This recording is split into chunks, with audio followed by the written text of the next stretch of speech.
Hello, I'm Ed Parker, Global Head of Derivatives at Mayer Brown, and I'm delighted to welcome you to the latest in our LIBOR Transition Webinar Series, which is an update for the world of derivatives. Today, we're going to reflect on the impact of recent LIBOR developments for derivative-based products, and specifically, we're going to look at how successful has the ISDA Protocol been. What do you need to know about the German Banking Association's Supplementary Agreement for IBOR succession? What does the FCA announcement on the future cessation or loss of representativeness of all 35 LIBOR benchmarks mean in the context of the protocol? The legislative solutions to tough legacy contracts, including the newly passed and brought into law New York legislation, and how do you prepare for non-standard remediation of derivative contracts? Well, a few points of admin before we start. We won't be conducting a Q&A today, but if you'd like to ask any direct follow-up questions, please send them to our dedicated email address, ibortransition@mayerbrown.com. That is ibortransition@mayerbrown.com. We will make the presentation today available for listening after the event via our blogs and the podcast section of our website. You can also access them via our dedicated IBOR Transition portal, which you can access via the In Focus section of our website, and which also holds copies of our previous IBOR Transition Digest and a link to our blog, on IBOR Transition.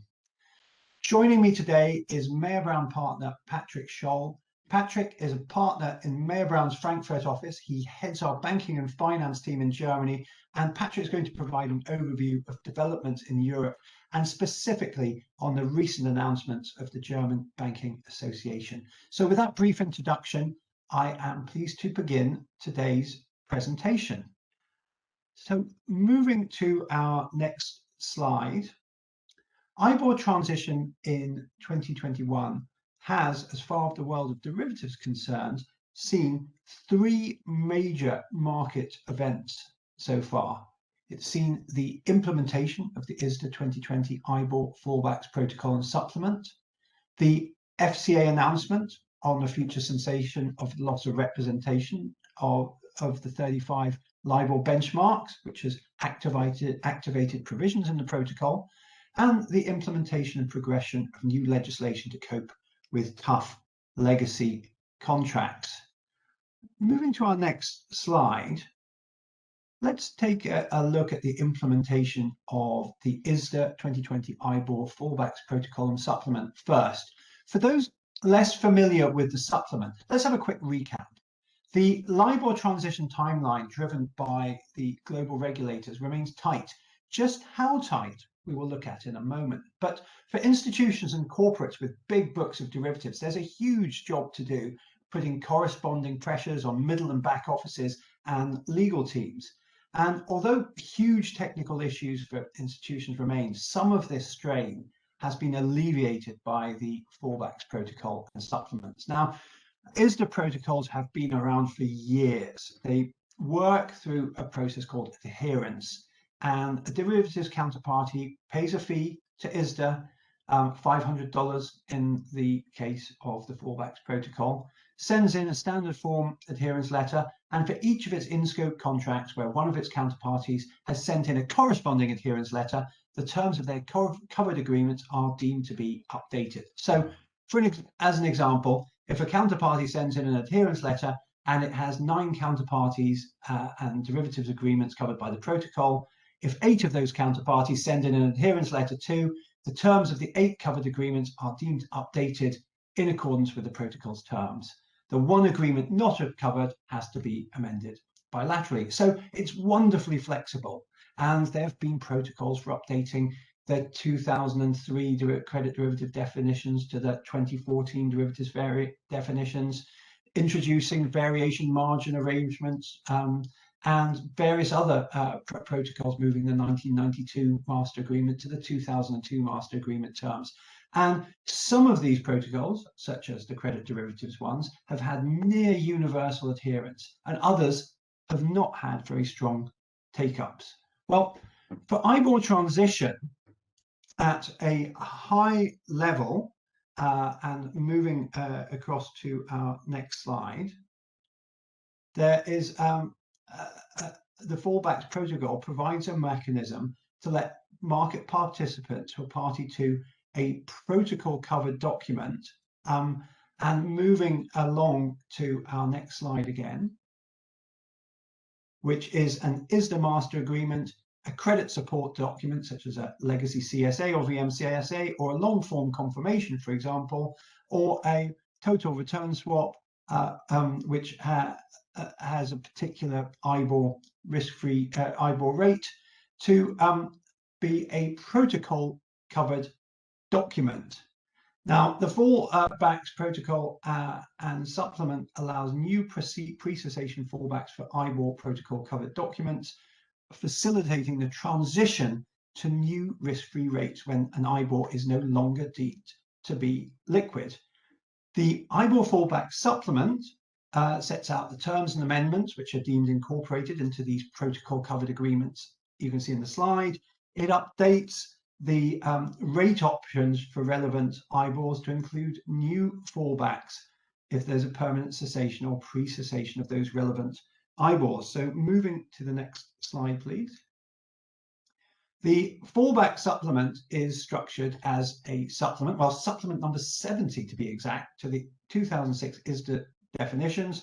It will, so that means for any party that's entered into trades after the 25th January Big Bang date, this supplement automatically applies to new transactions, and this supplement will form part of the new 2021 definitions, which are well underway and due to be released later in the year. So the protocol's Big Bang date was 25th of January. At that point, it became live, and although new counterparties could and still can sign up to the protocol, 25th of January was the aimed for date to get the market to sign up to this protocol. And the great unknown at that point and in the preceding weeks was who was going to sign up. Well, the figure on ISDA's website, and I'm just going to go ask to go back to 3 slides here very quickly, just to show you the key figure here. But as of the week ending the 9th of April, 13,758 entities had adhered to the protocol. And we had, of course, thought likely that in the weeks running up to the Big Bang date that all the market-making banks would adhere.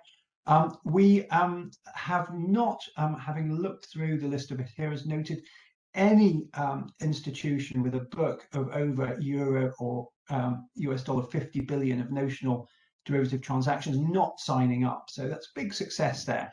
So these are the entities which fall into the phase 1 to phase 5 of the global initial margin rules. And that net covers those with as big derivative books as big as $3 trillion, the phase 1 dealers, running right through to those with $50 billion. And as far as we can see, pretty much everybody has signed up with the next stage of in the derivatives world, what's called the phase 6 entities, those with between 8 billion and 50 billion euros or dollars of outstanding derivatives. Now, there were some notable exceptions of parties who had not signed up on 25th of January. These included several asset managers who were still getting comfortable with the implications of signing up to the protocol on for their hedge debt arrangements, but that was resolved. And although there was the odd exception, the protocol seems to have near universal adherence in this group of derivatives. Now, there may be the odd exception out there, but we haven't found them yet. Now, the remaining group of OTC derivatives, what would perhaps be described as the end users, the private wealth clients, the insurers, the counterparty with smaller books of derivatives than 8 billion euros, have had more patchy adherence. And although the overall level of adherence is truly impressive, we've spoken to a number of corporate and small fund users who have not adhered. And the main reasons we're hearing is a lack of familiarity with the process, including up to a complete lack of awareness that the protocol exists and that there's an issue, to doing continued diligence on their portfolios of transactions. And that's fair, given that, you know, the amount of resources that may lay at those institutions. But from the clients we've spoken to, we haven't encountered anyone saying that they are not going to adhere. And the IBOR task forces that are the larger financial institutions are conducting an outreach process to these clients to encourage adherence. So if you're not sure whether one of your counterparties has adhered, there's a useful search function on the ISDA Fallbacks protocol page on the ISDA site, where you can search for adhering parties.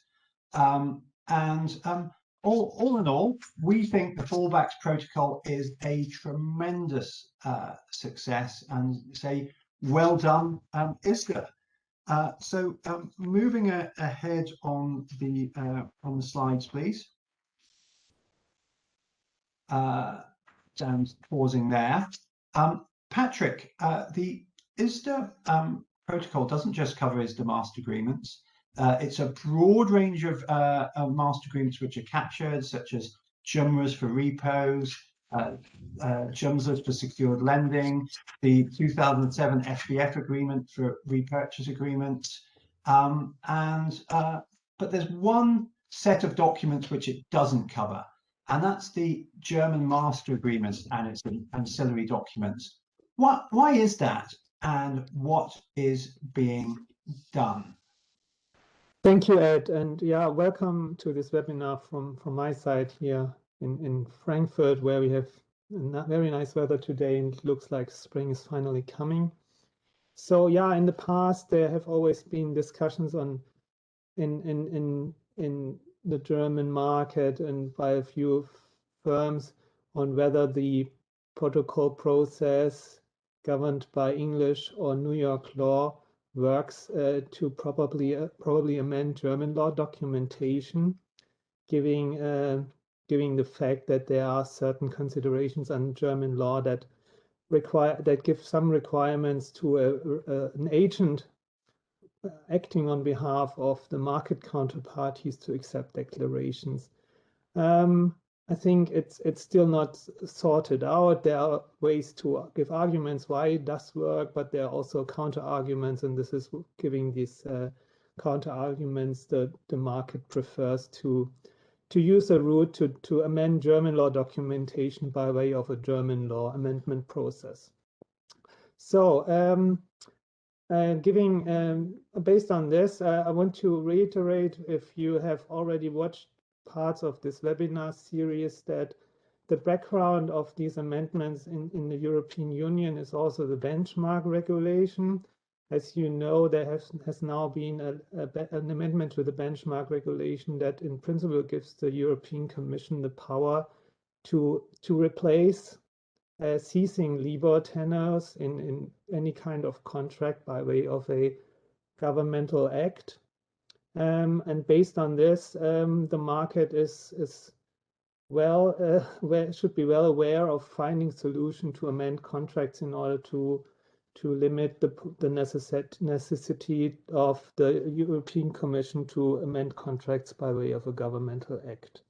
So based on this, the German Derivatives Association, and we're moving to the next slide, worked on solution to amend the German master agreements with respect to ceasing LIBORs. And just to give you an overview of what has been done so far, it's not the first documentation that has been published. As you might seen already until now, that also IONIA has to be replaced by ISDA, and for that purpose, already in a supplementary agreement had been published for the transition from IONIA to ISDA. IONIA is mostly used in collateral documentation. And there has another document being published with regard to fallbacks to ISDA. Once ISDA is used in the DRV documentation, either in a confirmation or in a collateral support documentation. What is not yet available are trading standards for risk-free rates, like clauses that work with a compounded SOFR or compounded SONIA or ISDA structure, an index of SONIA or ISDA or SOFR, SONIA.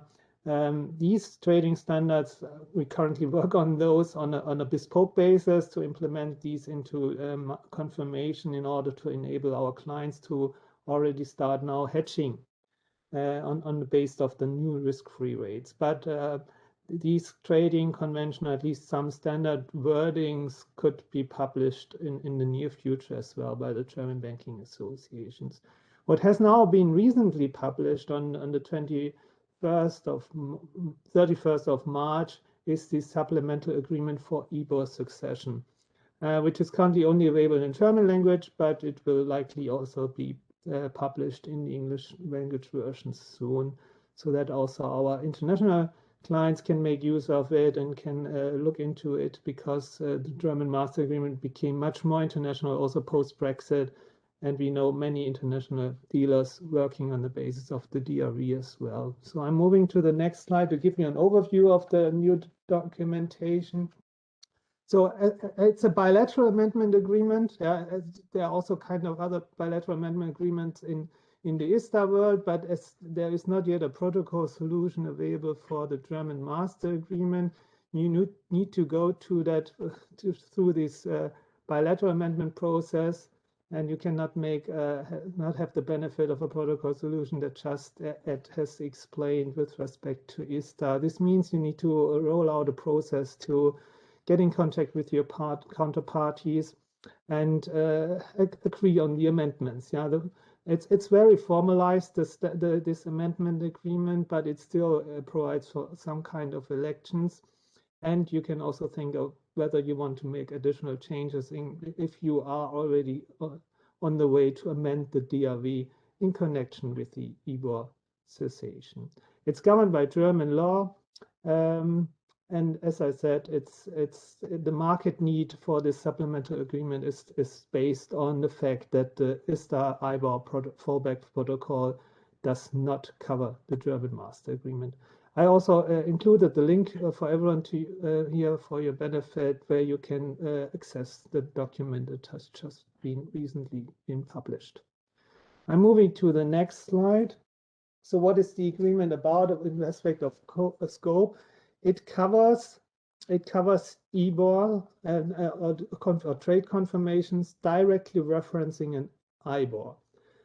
For example, usual interest rate swaps or other trades that have a LIBOR floating leg. Parties may include or exclude specific trades in the document or types of trades. This needs some analysis. To what extent you need to amend the DRV and all the confirmations thereunder, or what you want to avoid to amend.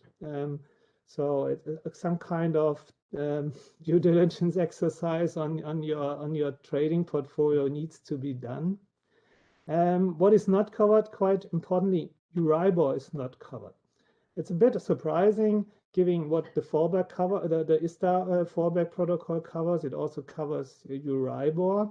There is an explanation behind that, because as you might be aware, the working group on the ECB working group on ISDA risk-free rates is just about to close a consultation about what should be the market standard fallback for Euribor in certain contracts. And the association decided, unless this consultation has not ended with a proper with a recommendation to the market with respect to Euribor and derivatives agreements, they have paused, for so to say, to include Euribor in this supplemental agreement, and it might be added at a certain point in time.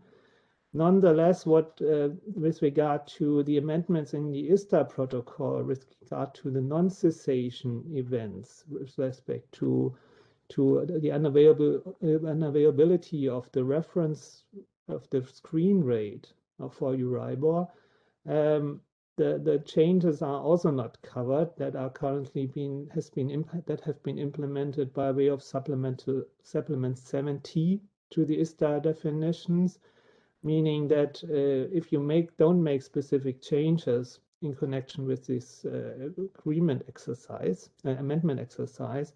that under the German DRVs, you would still have a fallback by way of a reference bank's poll to determine a EURIBOR rate if it is not published on the available screen rate. So it would then be a different process under a German master agreement at this point in time compared to the process under an ISDA swap using EURIBOR.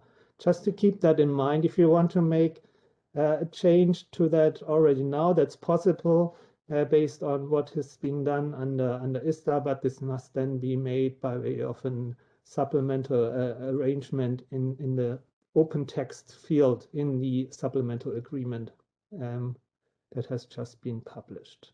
And moving to what is also not covered are any kind of indirect references to IBOR, like the I swap rate or the German repo or securities lending master agreements, for example. Next slide relates to the structure. So this agreement has kind of three structures. It is structured in three parts. First of all, the body of the agreement, which covers the general arrangements with regard to the amendment of the German master agreement and the related trade confirmations. And then it has several annexes there too that provide for the fallback languages for the different IBORs covered. The IBORs that are currently covered are not all IBORs that you have seen with respect to the ISDA protocol. Currently covered are the US dollar LIBOR, the British pound LIBOR, the Euro LIBOR, the Swiss francs LIBOR, and the Japanese yen LIBOR. And a future extension might be possible. It also depends on market need in that respect. There are additional annexes with regard to very specific amendments, like the provisions on interpolation, if this is applicable to a specific trade. And then there's a general section about the covered provisions where you can make elections on what kind of transactions and what kind of documentation shall be covered by the amendment and what shall not be covered. And lastly, there is a final section dealing with the bridge to ISDA. Yeah, as you might know, there are many transactions using the possibility within the German master agreement to make use of ISDA definitions, maybe also due to the lack of similar existing definitions under the German master agreement. And if transactions have been documented by, for example, making use of the 2006 ISDA definitions, you can also elect the precedence of ISDA provisions in the back of the document, meaning you finally also supplement the German master agreement by way of supplement 70 to the 2006 ISDA definitions, then having the same result than using a protocol mechanism in terms of the content of the amendment. So that's definitely a note you should maybe check when using the document. Next slide, please. So just to give you an example how the relevant LIBOR annexes work. So for example, on the US dollar LIBOR, you see that the first section deals with the non-publication of the US dollar LIBOR until cessation, and this is a clause you will likely recall when you look at the supplement 70 to the 2006 ISDA definitions, because it was very important for the market here to stick what has been invented with respect to the ISDA master agreement. So it's quite drafted in a similar way than what you see under the ISDA documentation. And the same applies on the next slide to the cessation event as such. The bit unique position here is that the this German supplemental agreement has been published after the FCA announcement. So as you know, everyone is aware that the trigger already has occurred, so it does not have the typical trigger fallback mechanism, yeah, knowing that the IBORs will cease or will become no longer representative following 1st of January or 1st of July 2023 or 1st of January 2021, depending on the tenor of the LIBOR. So this is why the document more or less amends the confirmations as of the relevant effective date, the trade confirmations underlying the German master agreements. The trigger events nevertheless become relevant to the extent that they would fall away, or to the extent there would be new developments until the end, for example, of the year. That might require an earlier transition. We hope that's not the case, but just that it provides some flexibility. Given that the effective date, everything is known at this point in time, we could also think of making this even more precise, clarifying as of what point in time the amendment shall come into effect. But it's not necessarily necessary to include. So next slide, just give you a rest of the overview of the document. It provides some 4 more sections similar to what you know from Supplement 70 to the 2006 ISDA definition. So it also provides for further succession, for further fallback waterfall with regard to the fallback rates, like what happens if SOFR would fall away and the alternative for SOFR would fall away, or if there would be no screen rate available at a certain point in time for the SOFR as a replacement of the US dollar LIBOR. So this is not something completely new that compared to what you know from ISDA. So so that's at least some good news for you. Next slide, please. Some notable aspects. I mentioned many of them before. So it's important to analyze whether you want, by way of this amendment agreement, generally override what is set out therein by way of sticking to the ISDA definitions world, including maybe the 2021 definitions. You can make use of this bridge already by way of this document.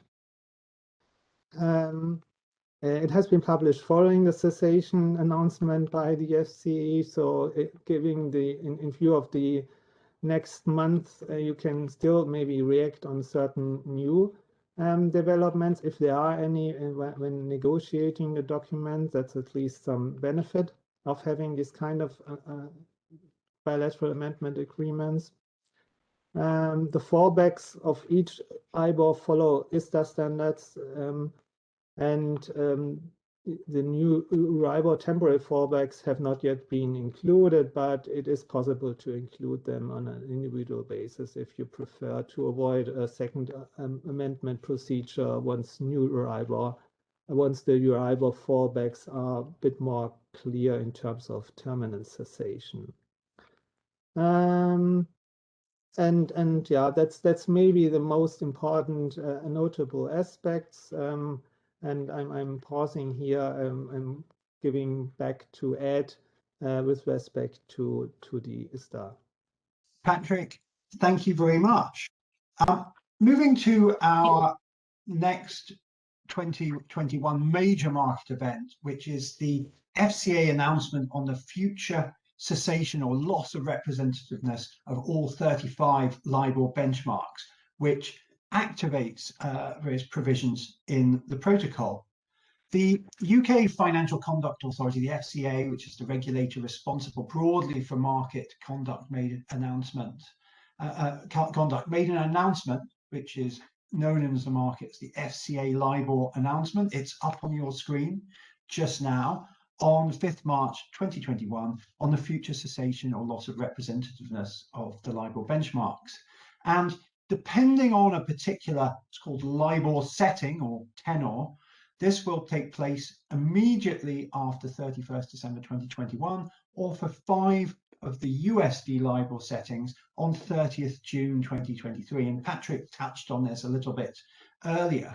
But what does that announcement mean for adherence to the ISDA 2020 Fallbacks protocol, either directly or through bilateral amendment agreements, which we'll look at a little bit later, which incorporate the protocol and supplement. And what does it mean for new derivatives arrangements entered into after this Big Bang date of 25th January 2021, where these updated 2006 definitions incorporate the freshly minted Supplement 70 to the 2006 ISDA definitions. To assist with this, ISDA has published guidance on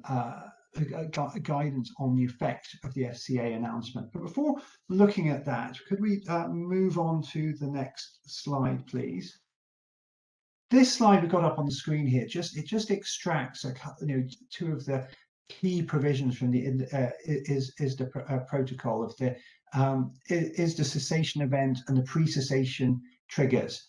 So the ISDA cessation event, the supplement defines a rate administrator making a public statement or announcing that it has ceased or will cease to provide an IBOR rate permanently or indefinitely. And for FCA LIBOR only, a statement or publication of information by the FCA that the LIBOR rate is or will become non-representative of the underlying market. And that's called a pre-cessation trigger. And effectively, that is what has happened with the FCA announcement. We've got this index cessation event has occurred on 5th March 2021. And the effective date of that, another key date under the protocol, is the cessation effective date. This is the first date, and IBOR is no longer provided or judged non-representative. And we know from the announcement what date those dates will be. Now, this is very important for fixing spread adjustments, and we'll come on to that in a second. So if we move on to the next slide. So one of the things that fallback supplement does, it replaces LIBOR with fallback rates. Now, these are risk-free rates. Now, whereas LIBOR incorporates a risk element, the new risk-free rates do not. So to take account of that, we have something built in called a spread adjustment, which takes account of the risk element that's in LIBOR. Now, the date that is fixed is the date and then published, and it's now been published by Bloomberg, is the index cessation event date, 5th of March 2021. So the FCA announcement was a big deal because it fixed 5th March 2021 as the index cessation event date. It therefore means we now have written and published by Bloomberg on this spread adjustment fixing date what the spread adjustments are going to be for each of the IBOR tenors. So moving to our next slide, please. This is an extract, as is the next page, from our new Mayer Brown Derivatives blog. It's similar to on IBOR, but really focused on the derivative elements of things. And we've got a post here. We do hope you'll subscribe to this. We've got a post here that describes the effect of the FCA announcement on the protocol. So moving to the next slide. We summarized the ISDA guidance in our post, and some of the key points we've got up on screen here. We've just mentioned the index cessation event is 5th of March 2021. Now, we then have the last day of publication and representativeness of each of the IBOR tenors, which is the ISDA index cessation effective date, i.e. the date that rates of affected contracts are going to flip over to their new risk-free rates. And you can see here that for Swiss francs, Euro LIBOR, Pound LIBOR, Japanese Yen LIBOR, USD LIBOR, but only for 1 week and 2 month settings, the last day of the representatives is the end of this year, 30th December 2021. And in fact, the actual index cessation effective date falls slightly after that. And it's the first London business banking day following that, on or after 1st of January 2022. For the USD LIBOR settings that are overnight, 1 month, 3 months, 6 months, and 12 months, last day of their publication and representativeness is 30th of June 2023, so a little bit longer and further out ahead. and their index cessation effective date is the first London Bank date on or after the 1st of July 2023. We have slightly different arrangements for USD LIBOR 1 week and 2 month settings, which have their last day of publication following later on, and we detail that a little bit further in our individual posts. So the guidance, please do take time to read through that in a little bit more detail and join and follow our blog. But this, in summary, this guidance that's produced by ISDA confirms that the FCA LIBOR announcement is a spread adjustment fixing date because it's an index cessation event. It therefore fixes the spread adjustment for all of these settings. So we now know what the spread adjustment will be for the individual rates, and we know that those new rates will apply on the next reset date for any contract after the index cessation effective date. Now, let's turn to the legislative solutions for tough legacy contracts. So if we could move on to the next slide, please. Got up on the screen here, what would be the situation for a derivatives contract if no mediation attempt was attempted? So neither through adhering to the IBOR Fallbacks protocol or having a separate agreement. Now, in general, we think, as we've said, it's near universal that parties have signed up to the protocol, certainly in volumes of outstanding derivatives, and that most parties will be doing their best to mediate effective contracts before IBOR ceases. But there may be cases where a counterparty refuses to sign up or refuses to mediate contracts which fall outside the scope of the protocol. Where this happens, absent any supporting tough legacy contract legislation, parties are left looking to the fallbacks in the 2006 ISDA definitions, which effectively provide for the calculation agent under a derivatives transaction to carry out its own dealer poll at each floating rate interest setting date. And nobody wants to do that. Now, there is some good news for tough legacy contracts. Legislative solutions are on the horizon. If we could move to our next slide, please. In the UK, on 21st October 2020, the Financial Services Bill included amendments to the benchmark regulation that gave the FCA new powers to oversee an orderly wind down of critical benchmarks like LIBOR. The UK government recognised that some contracts are going to struggle for the reasons there could be lack of relationship between the parties and other good reasons to transform from LIBOR to an alternative risk-free rate. The new proposed Financial Services Bill doesn't predetermine the contractual amendments, but what it does instead is it allows the FCA to change the methodology of a critical benchmark and extend its publication for a limited time to provide for tough legacy contracts. Use of the benchmark by supervised UK entities, that's going to be prohibited. But the FCA will specify the contracts that can benefit from these powers. And really the idea is that only tough legacy contracts will be able to take advantage of this. In the US, on the 28th of October, there was a Senate bill introduced to introduce a new Article 12 to the New York Uniform Commercial Code, substantially adopting language from the proposed legislative solution that ARC had proposed back in March. And that would prohibit a party from refusing to perform its obligations due to LIBOR discontinuance or to use SOFR, and it would override any existing fallback language in contracts. And in the Eurozone, the European Commission has published a proposal to amend the benchmarks regulation to allow it power to designate a statutory replacement to take the place of all reference to a benchmark whose cessation would result in significant disruption to the functioning of markets in the EU. Back to the UK, ICE Benchmark Administration highlighted that pursuant to the FCA announcement, that the UK FCA has said that it doesn't intend to use the new powers that we mentioned in the Financial Services Bill, or to compel publication of euro, dollar, pound, or Japanese yen tenors beyond the publication of cessation dates. But as I say, we shall see. The power is there, or will be there, to do that.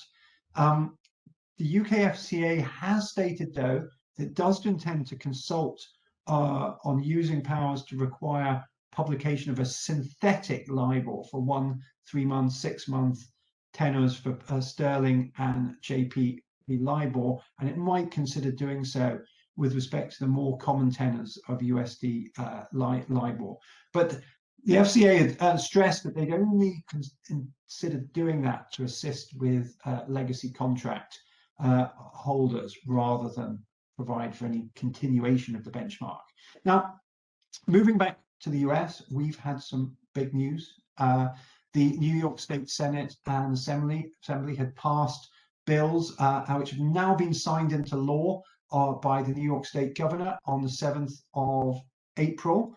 That cover transition and facilitated transition for tough legacy LIBOR contracts. And this IBOR legislation aims to address the consequences of permanent cessation of LIBOR, and it provides for replacement of LIBOR by operation of law in various instruments. It prohibits parties from refusing to perform contractual obligations or declaring a breach of contract as a result of the discontinuance of LIBOR, and it provides a safe harbor from litigation for the use of the recommended benchmark replacement. So that's newly into law, signed late on Tuesday, 7th of April. Now, moving to the next slide, just our final point. This final discussion point is just to remind our listeners that for derivatives contracts which do not fall within the ISDA Fallbacks protocol, for example, because they're loan-linked hedges, bespoke total return swaps, etc., ISDA has published long-form and short-form template bilateral amendment agreements. If we could move to our next slide, please. These allow counterparties to apply the IBOR Fallbacks protocol to documents without the need to adhere to the protocol itself. And it works either through short-form bilateral contracts, where the amendment agreement incorporates by reference the IBOR supplement and protocol, and then allows the parties to make individual changes, or a long-form version. And if we could move to the next slide, please, which sets out the protocol and supplement in full, and then goes on to make changes selected by the parties. If we could move to our next slide, please. The ISDA has also provided template wording for applying and disapplying language within the protocol, for excluding agreements, and for including agreements as well within these amendment agreements. So it's very common that for parties to sign up, adhere to the protocol, then look at the transactions as part of a diligence process to see the ones which do not fit well into the protocol, and enter into amendment agreements with individual counterparties on a bilateral basis to make the required changes. So moving to our next and final slide, please do take note that, and the slide after that as well, please do take note that ISDA has also been producing collateral interest definitions.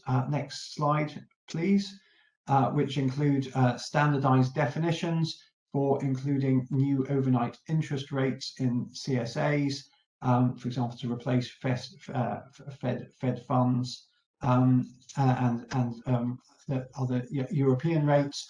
And with that, we will end our talk today. I'll just ask to move on to a final slide to and the slide after that as well, please. And with that, we end our talk today. Thank you very much to my co-presenter, Patrick Scholl, and thank you very much to our audience for tuning in and for viewing the slides. 2 brief reminders. You will receive an email with a link to the recording of today's call, as mentioned before. And if you have any questions related to today's content, please email them to ibortransition@mayorbrown.com. Thank you again for your participation. You may all now disconnect.